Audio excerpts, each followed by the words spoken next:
பெத்தவளுக்கு உரிமட்டையில சோறு, 9 பிள்ளை பெத்தவளுக்கு ஒய்யாரத்துல சோறுன்பாங்க. அந்த கதையால இருக்கு இன்னைக்கு இந்த வீட்டு கதை. விருந்தாக்கி போடுங்கன்னு சொல்லி எம்பிட்டு நேரம் ஆகுது. வந்த உடனே சமையக்கட்டுக்குள்ள பூந்தவளுக தான். குறுக்க முறுக்க போராளுக வராளுகளை தவிர ஒன்றும் செஞ்ச மாட்ட காணோம். காலையிலேருந்து என் பசங்க 2 பேரும் ஒரு வாய் சோறு தண்ணி இல்லாமல் இருக்கானுங்க. சீக்கிரம் செஞ்சு வைப்போங்கிற நினப்பு இருக்கா? எல்லாம் ஆடி அசைஞ்சு திருவாரூர் தேர கணக்கா வேலை பார்த்தா எப்படி ஆகுறது? இம்மா என்ன சும்மா எதுவும் வேணுமா? ஐயா நான் என்ன கேட்க போறேன்? இல்லை எனக்கு தான் என்ன வேணும்னு சொல்லி பாப்பா. நீங்கள் நல்லா வயிறார சாப்பிட்டு நல்லா இருந்த போதாதா? உன் பொண்டாட்டி மாதிரிட்டு சமையடின்னு சொல்லி அனுப்புனதும் போது 2 மணி நேரம் ஆச்சு. இன்னும் வாசம் மட்டும்தான் வருது, வெளியே ஒன்றும் வர காணோம். என்ன ஏதுன்னு கேட்போம். இருக்கட்டுமா, பொறுமையாக சாப்பிட்டுக்கலாம். இப்போ என்ன அவசரம்? இல்லையா காலையிலேருந்து நீங்கள் ஒன்றும் சாப்பிடலன்னு சொல்லி எம்பிட்டு நேரம் ஆகுது. இன்னும் சோத்த போடலன்னா எப்படி? எம்மா அதனால ஒன்றும் இல்லைம்மா, பொறுமையாக சாப்பிட்டுக்கலாம். இப்போ ஒன்றும் அவசரம் இல்லை. நாங்கள் தான் 2 பேரும் வேலைக்கு நீங்கள் போகலன்னு சொல்லிட்டோம்ல. வேலைக்கு போனாலும் வீட்டில் இருக்கிறவங்க தெம்பா சாப்பிட்டுட்டு இருக்கணும்லையா? உழைக்கிற மக்கள் நீங்கள். உங்களுக்கு நல்ல சோறு போட்டால் தானே நல்லா கோடி ஆடி வேலை பார்க்க முடியும். நீ இரு, நான் என்னன்னு கேட்டுக்கிறேன். அடியே மல்லிகா, உமா, அடியே ஏக்கா, அம்பிட்டு தானே வேற ஏதாவது எடுத்துட்டு போகணுமாக்கா? அம்பிட்டு தாண்டி, இதுக்கு மேலே ஒன்றும் இல்லை. ஏக்கா சிக்கன் மட்டன் ஃபிஷ் எல்லாம் செஞ்சுட்டேன். ராட்டை எடுத்து வச்சிட்டியா? அதையும் எல்லாம் பெப்பர் போட்டு நல்லா ரோஸ்ட் செஞ்சு வச்சிருக்கேன்டி. அதுவும் உள்ளதான் இருக்கு. சரி. எப்படிதான் இப்படி மின்னல் வேகத்தை எம்பிட்டையும் சரியா தெரியல. உனக்கும் கல்யாணம் ஆகட்டும்படி எல்லாம் போக போக என்னை விட சூப்பரா செஞ்சிருவ பாரு. ஆனானுக்கா உன் அளவுக்கு ஸ்பீடா என்னால சமைக்க முடியாதுன்னு நினைக்கிறேன். அதெல்லாம் இல்ல மக்கா, போக போக அதெல்லாம் கத்துக்குவேன். இன்னைக்கு சொல்றேன் கேட்டுக்க. என்னைக்குமே புகுந்த வீட்டுல சாப்பாட்டுக்கு பஞ்சம் இல்லாம குறை இல்லாம நீ தான் போடணும், சரியா? சரிக்கா. யாரு மனசு கோராம சோறு போடுறப்ப சிரிச்ச மகமா போடணும். அப்பதான் உனக்கும் சந்தோஷம், சாப்பிட்றவங்களுக்கு சந்தோஷம். பழைய சோறு போட்டாலும் சிரிச்ச முகத்தோட போட்டாதான் வந்தவங்க வயிறு நிறைய சாப்பிட்டுட்டு போவாங்க. பிரியாணியே போட்டாலும் வெறுப்போட போட்டோம்னு வையே, வந்தவங்க மனசும் நிக்காது, வயிறும் நிறையாது. பார்த்து சூதானமா போடணுமா? சரிக்கா. ஏக்கா அத்தங்க சோறு ரெடி ஆயிடுச்சுன்னு கேட்டுட்டு இருக்காங்கக்கா. அம்புட்டு எடுத்துட்டு போயாச்சுல, சோத்தை போட்டுற வேண்டியதான். ஏக்கா எல்லாமே ரெடி ஆயிடுச்சுல்ல, இப்ப என்ன அடுப்பு பத்த வச்சு என்னமோ பண்ணிட்டு இருக்கீங்க? அது ஒண்ணும் இல்லடி, சோறு பத்துமா இல்லையான்னு ஒரு சந்தேகம். அதான் கூட ஒரு அரைப்படி வைப்போமேன்னு அரிசியை தண்ணியில போட்டு உலைய போட்டிருக்கேன். உலக வச்சாலும் அரிசியை போட்டு வடிச்சு விட்டோம்னு வையேன், நிம்மதியா இருக்கலாம். ஏக்கா ஏற்கனவே சாதம் வடிச்சாச்சுக்கா, அதுவே போதுமானதா தான் இருக்கும்.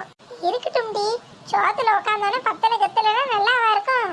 எதுக்கு கூட வைப்போம், மிச்ச மீதி இருந்து நைட்டு சாப்பிட்டுக்குவோம். போக்கா போக்கா, நீ வேற. ஏற்கனவே வடிச்ச சோறே நைட்டு வரைக்கும் இருக்கும். இது நாளைக்கு காலையில பழைய சோறாக்கி நீ தின்னு நான் தின்னு அடிச்சுக்கிட்டு உட்காந்துருக்க வேண்டியதான். உடுடி உடுடி, நாளைக்கு காலையில நானே அதையும் தின்னுக்கிறேன். ஆமா, பழசுப்பட்ட தின்னதானே நீ வீட்டுல இருக்க. ஏன்க்கா நீ வேற? அப்படி இல்லடி, பழைய சோத்துல இருக்கிற ருசி வேற எதுல வரும்? நீயே சொல்லு. அதுவும் சரிதான். நீ சொன்ன மாதிரி பழைய சோத்தை எடுத்து வச்சு 2 மீன் துண்டு வறுத்து வச்சு சாப்பிட்டோம்னு வையேன், டேஸ்ட் அட்டகாசமால இருக்கும். அப்புறம் என்ன? சரி வா, உலக தூக்கிட்டு அதுக்குள்ள போய் ஆம்பளை ஆளுங்களுக்கு சோறை போட்டுட்டு வந்துருவான். வாங்கக்கா. இல்ல நீயும் வா, வந்து உட்காந்து சாப்பிட்ரு. இல்லக்கா இருக்கட்டும், நான் மாமா எல்லாம் சாப்பிட்டு சாப்பிட்றேன். சரிடி வாங்க. சொல்லுங்க. என்னத்த சொல்ல சொல்ற? பிள்ளை முத்தா வேலை முத்தான்னு கேட்டா வேலை தாண்டி முத்தா இருக்கணும். பிள்ளை முத்தா இருந்து என்ன பிரச்சனை? இந்த கிழவி எதையுமே நேரா பேசாது, எல்லாத்தையும் சுத்தி வளைச்சுதான் பேசும். எதுக்கு இப்ப இந்த பழமணின்னு தெரியலையே. என்னடி தனியா மனம் மணக்கிறவ? இல்லக்கு என்ன சொன்னீங்கன்னு? ஆமாம்பா, இப்ப அது ரொம்ப முக்கியம். போய் சட்டு புட்டுன்னு சோத்த போடு. என் பசங்க எம்பிட்டு நேரம் பசியோட இருப்பானுங்க. இம்பிட்டு நேரம் சமைக்காம என்னடி பண்ற? எத்தே அம்பிட்டு தானே, எல்லாம் ரெடி ஆயிருச்சு. ஆளாளுக்கு போய் கை காலை கழுவிட்டு வாங்க, சட்டு புட்டுன்னு சோத்த போட்டு வைக்க. சரி, இலைய போட்டு விருந்து பரிமாறி வை. நானும் என் பசங்களும் கை காலை கழுவிட்டு வரோம். சரிக்க. நீ ஒன்றும் அவசரம் இல்லை. நீங்களும் காலையில இருந்து ஒன்றும் சாப்பிட்டுருக்க மாட்டீங்களே, நீங்களும் சாப்பிட்டுட்டு எங்களுக்கு பரிமாறுங்க. இல்லையா, எல்லாம் ரெடியா இருக்கு. உங்களுக்கு சூடா இருந்தா தானே பிடிக்கும். முதல்ல போய் நீங்களும் உங்க அண்ணனும் கை கால் கிளம்பிட்டு வாங்க, நான் சோத்தை எடுத்து வைக்கேன். சரி அண்ணி, சோத்தை போட்டு வை, வந்துடுறேன். வீட்டுக்குள்ள நுழையிறப்பே நறுமணமா இருக்குல்ல, என்ன விசேஷம்னு தெரியலையே. எல்லாத்தையும் வச்சாச்சு, வேற ஏதாவது விட்டு போயிருச்சாடி? இல்லக்கா, நீ சமைச்சு எல்லாமே வச்சுட்டேன். சரி சரி, உமால ஒரு டம்ளர்ல ஜூஸ் போட்டு ஃப்ரிட்ஜ்ல வைக்க சொன்னனே, வச்சால? உமாக்கு அதான் பண்ணிட்டு இருக்கு. சாப்பிட்ட உடனே மாமாங்கலாம் ஜூஸ் குடிப்பாங்களாமே, அதான் லெமனை புளிஞ்சு நல்லா ஜூஸ் போடுறேன்னு போயிருக்கு. சரி, ஏன்னா சாப்பிட்டு முடிச்சவனே கேட்பாங்க, அதுக்கு தான் கேட்டேன். ஓஹோய், சாப்பாட்டு வாசம் வரைக்கும் வீசுதே. டேஸ்ட் அட்டகாசமா இருக்கும் போல. அட ஆமா, நிக்கிறது நடக்கிறது ஓடுறது எல்லாத்தையும் கொண்டு வந்து நம்ம வீட்டுல வச்சிருக்கீங்க போலயே. ஏங்க அப்படியெல்லாம் ஒண்ணும் இல்ல, சும்மா சிம்பிளா தான் செஞ்சேன். போங்க நீ, இதே சிம்பிளா நீங்க விருந்து பண்ணா எப்படி இருக்கும்? மொத்தம் இம்புட்டையும் செஞ்சிருக்கீங்க, வேற லெவல். எப்பா நான் மட்டும் செய்யலப்பா, உன் முன்னாடி உமால தான் உதவியா இருந்தா, ஏன் முள்ளு கூட தான் இப்ப சமைக்க ஹெல்ப் பண்றா. ஓஹோ, கல்யாண பொண்ணு சமையல் கத்துக்குதுன்னு சொல்லுங்க. ஆமா ஆமா, போற இடத்துல சமைக்க தெரியணும்ல. என்ன கல்யாண பொண்ணு ட்ரைனிங்கா? போங்க மாமா. சரி சரி, நீங்க உட்காந்து சாப்பிடுங்க. சாப்பிடுற இடத்துல பேச்சு எல்லாம் உட்காந்து சாப்பிட வேண்டியதானே? அதான் நானும் சொல்லிட்டு இருந்தேன். எல்லாரும் எங்களே பார்த்துட்டு இருந்தா எப்படி? நல்லா சாப்பிடுங்க. நீங்களும் சாப்பிடுங்கம்மா. இல்ல மாமா, நீங்க முதல்ல சாப்பிடுங்க, பிறகு நாங்க சாப்பிட்டுக்கிறோம். எல்லாம் நிறைவா அள்ளி வச்சு சாப்பிடுங்க. எல்லாம் நிறைவா தான் செஞ்சிருக்கேன். ஏமா முல்ல, நிச்சயத்துக்குலாம் ரெடி ஆயிருச்சா? ஆயாச்சு மாமா. இது எங்க ரெடியானா? ஒன்னொன்னு நாளே ஞாபகப்படுத்த வேண்டியதா இருக்கு. மல்லிகா, அத்தை ஊர்ல இருந்து இன்னைக்கு வராங்க தானே? ஆமா மாமா, இன்னைக்கு சாயங்காலத்துக்குள்ள வந்துருவாங்க. அண்ணே அண்ணி அம்மா எல்லாரும் வராங்க. நாளைக்கு நிச்சயத்தை வச்சுக்கிட்டு காலையில வந்தா நல்லா இருக்காது பாத்தீங்களா? முத நாளே வரேன்ட்டாங்க. சரி சரி, அத்தைக்கு எந்த டென்ஷனும் கொடுக்காதம்மா, எல்லாத்தையும் நான் பாத்துக்கிறேன். கோயிலுக்கு அட்வான்ஸ் கொடுக்கறதுல இருந்து சாப்பாடு செலவு வரைக்கும் எல்லாம் நம்மளோட தான். என் வீட்டு காசு எப்படி எல்லாம் போகுது? இல்லங்க, எல்லாம் அம்மா பாத்துக்குவாங்க. சரி சரி, பிறகு அதெல்லாம் பேசிக்குவோம். ஆமா, நீ ஊர்பட்ட வேலை இருக்கு. அண்ணன் வேற வாழை மரத்துக்கு தோரணத்துக்கும் சொல்ல சொன்னிச்சு, அதையும் நான் சொல்லல. அதை போய் ஒரு எட்டு பார்க்கணும். அப்படியே சமையல் அழகும் சொல்லணும் மல்லிகா. ஆல்ரெடி சொல்லிட்டேன், இருந்தாலும் முதல்ல ஞாபகப்படுத்த சொன்னா போய் ஒரு எட்டு சொல்லிடணும். ஆமாங்க, நைட்டு பூ கட்ட கூட ஒத்த ரசால வர சொல்லியிருக்கேன். அதனால எல்லாரும் வருவாளுங்க. ஆளுக்கு கொஞ்சமா கட்டினா வரசா கட்டிடலாம்ல. மாலையும் அந்த பிள்ளைய கொண்டு வந்துடணும்ல. ஆமா, கொண்டு வந்துருவா. சரி சரி, நல்லா முல்லைக்கும் மாப்பிள்ளைக்கும் ஏத்த மாதிரி நல்லா பெருசா கட்ட சொல்லு. நீ அந்த ஜோதிகா மாலை சூர்யா மாலைன்னு சொல்லுவாங்கல்ல, அது மாதிரி எதுவும் பண்ணிருக்கலாம்ல. அதெல்லாம் நமக்கு ஒன்றும் தெரியாதையா. முல்லையும் வசந்தின்னு பேசிட்டு இருந்தாங்க, அவங்க விருப்பம் நானும் விட்டுட்டேன். அப்ப சரி, முல்லை இந்த காலத்துக்குள்ள கரெக்டா தான் சொல்லியிருக்கோம், அதனால அது இஷ்டத்துக்கே இருக்கட்டும். ஏங்க ஐயருக்கு சொல்லிட்டீங்கல்ல, அதான் ரொம்ப முக்கியமான விஷயம். நான் கூட மறந்துட்டேன் பாத்தீங்களா? நீங்க ஒன்றும் கவலைப்படாதீங்க, அண்ணா அதெல்லாம் எப்பயே சொல்லிருச்சு, 4 நாள் முன்னாடியே சொல்லிருச்சு. சாயங்காலமா ஒரு ஃபோன் அடிச்சு ஞாபகப்படுத்தினா போதும். கோயில இருக்க ஐயர் தானே, அதெல்லாம் பேஷ பண்ணி விட்டுருவாரு. உங்க வேலை காலையில புது புடவை கட்டிக்கிட்டு பொண்ணை கூட்டிக்கிட்டு கோயிலுக்கு வர வேண்டியதுதான். மற்றதெல்லாம் நானும் அண்ணனும் பாத்துக்கிறோம்.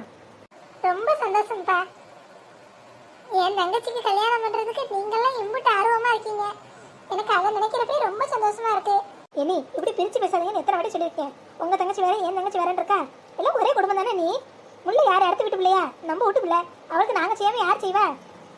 முல்லை, உனக்கு வேற ஏதாவது ஆசை இருந்தாலும் சொல்லியா, அதையும் செஞ்சு விட்டுருவான். அப்படிலாம் ஒன்றும் இல்லை மாமா, நீங்கள்லாம் இம்புட்டு தூரம் செய்யறது எனக்கு ரொம்ப சந்தோஷம். சரி சரி,